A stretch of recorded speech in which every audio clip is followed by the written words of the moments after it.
Hi, thanks for tuning in to Grow by Joe. If you're an electrical contractor, you're in the right place. In this video, I'm going to share the 6 common mistakes that contractors make when applying for a business loan.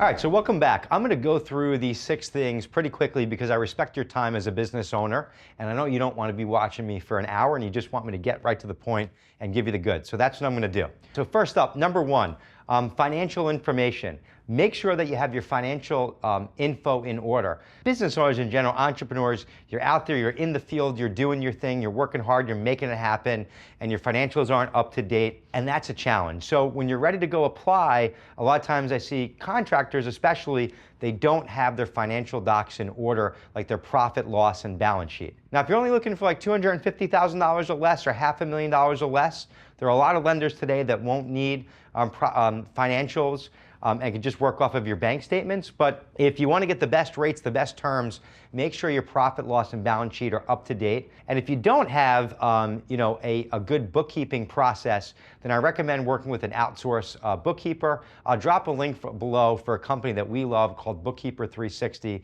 that you should check out. And you should not be doing the books anymore. So make sure you're moving away from those processes to get all that stuff in order, to make sure that you have your tax returns up to date, your financials up to date, and have your bank statements ready and available. So when you're ready to apply, you can provide all the information and get the best rates and terms available. Number 2, next up is cash flow. It also kind of ties into what I was just mentioning. You're out there in your field, you're doing your thing. Lenders today, especially for electrical contractors, is they typically don't have a lot of collateral. Like you don't usually have like real estate and big machinery and things like that. So everything's going to be based on your cash flow. So you want to make sure that you're managing your cash flow well. Lenders will look at your balance sheet to see how you're doing and your profit and loss, how you're managing your cash flow, but they're going to look at your bank statements. So you want to make sure that you're keeping money in your business bank account on a daily basis to ensure that you're going to get the best rates and terms. What I see a lot of times is you're out there, you're doing the next job, you're still waiting to get paid, your bank account's going down to almost nothing or sometimes negative. Lenders hate to see negative days today. So you want to make sure that you're managing your bank account and your cash flow, and you've got a good process down to collect your money. I know it's easier said than done, but this is going to be really important if you want to get the best deal on the market. Number 3, working with the wrong lender. I can't stress this enough. There's some good lenders out there. There's some not good lenders out there. There's also just lenders out there that just don't really work well with contractors. So they may approve you, but they don't truly understand your business, so you're not going to get the best deal. You want to make sure that you're working with the right lender. Most importantly, you want to make sure you're working with a group that maybe does their own lending, but works with a number of other lenders. So if the deal's not for them, they can pull the right lender in and make your life easier and also help you access the best deal out in the market. That's so important. Also, make sure anyone that you're working with, you're doing a simple Google search and looking at their reviews and any information about them online. You want to make sure that you're working with a reputable company. If you can't find any information online, if you see bad reviews, run. That's all you can do. Just run. Don't work with them, please. Number 4, using the wrong lending product. I've seen this so many times where business owners and contractors will use the wrong type of lending product. If you're constantly needing to buy inventory, you want to use a line of credit.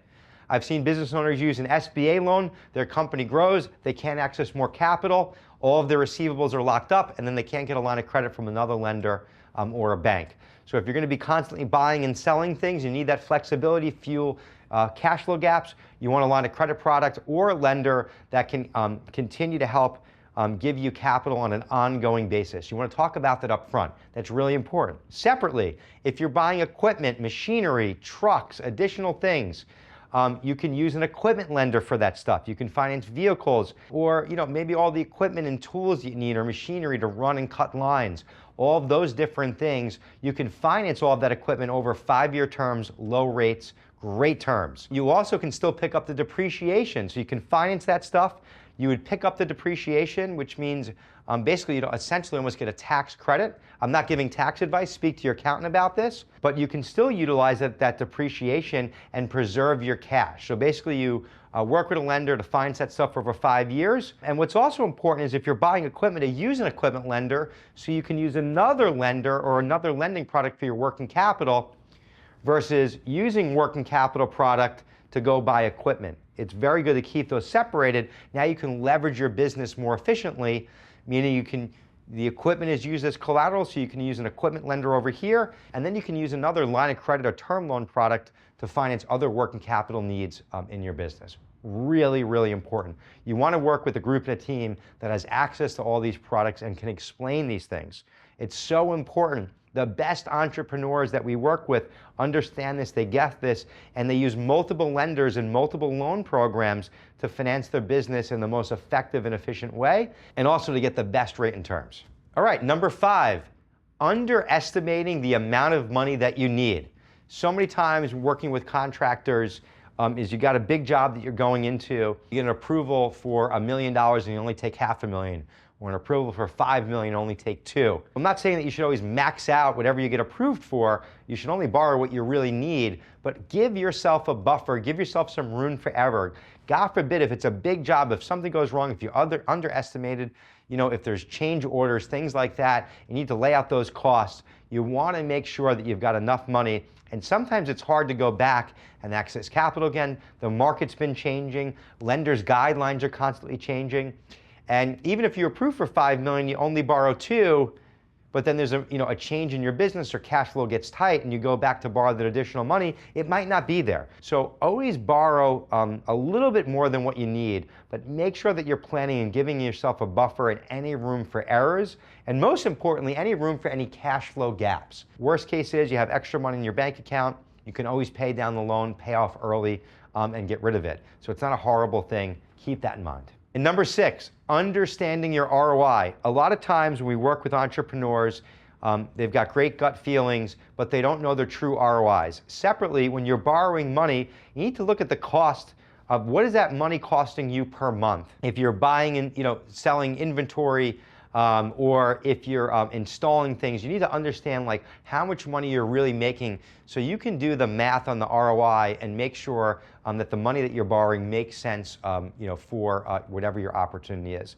The other thing I see is right now we're in a high interest rate environment, so business owners are very quick to say, oh, that rate's too high, that's crazy. But when you actually do the math and understand your ROI, it actually would cost you more money to not borrow money. Meaning if you pass up on this opportunity, you're going to miss out on making a ton of profit, even though the cost of capital may be higher than what you like in this high rate environment. So if you know how much money you're making, what your true ROI is, you can do the math, and you may be pleasantly surprised that, wow, in this deal I'm actually making a lot of money, even though I may have to pay more. And right now, whether you're going through a bank or a non-bank lender, you are absolutely going to pay a higher interest rate than you would have 2 or 3 or 4 years ago. It just is what it is. The smartest entrepreneurs that we're working with are constantly moving. They're taking advantage of any opportunity because you don't know when the market's going to change and those opportunities may dry up. So right now, if you're concerned about what's going on in the world, you want to take advantage of any opportunity, book as much profit as possible so you have some money for a rainy day if the market shifts and moves or things change on the drop of a dime. Most importantly, it's really important that you're going to work with a lender that can talk through all of these things with you. And if you have further questions, which I'm sure you may do, check out the link below. You can get connected with my team at National Business Capital. We've helped finance over $2.5 billion, and one of our top industries are electrical contractors. And we love contractors. We appreciate all you do. Keep doing what you're doing in your business. Keep growing. And thanks for tuning in to Grow by Joe. Be well.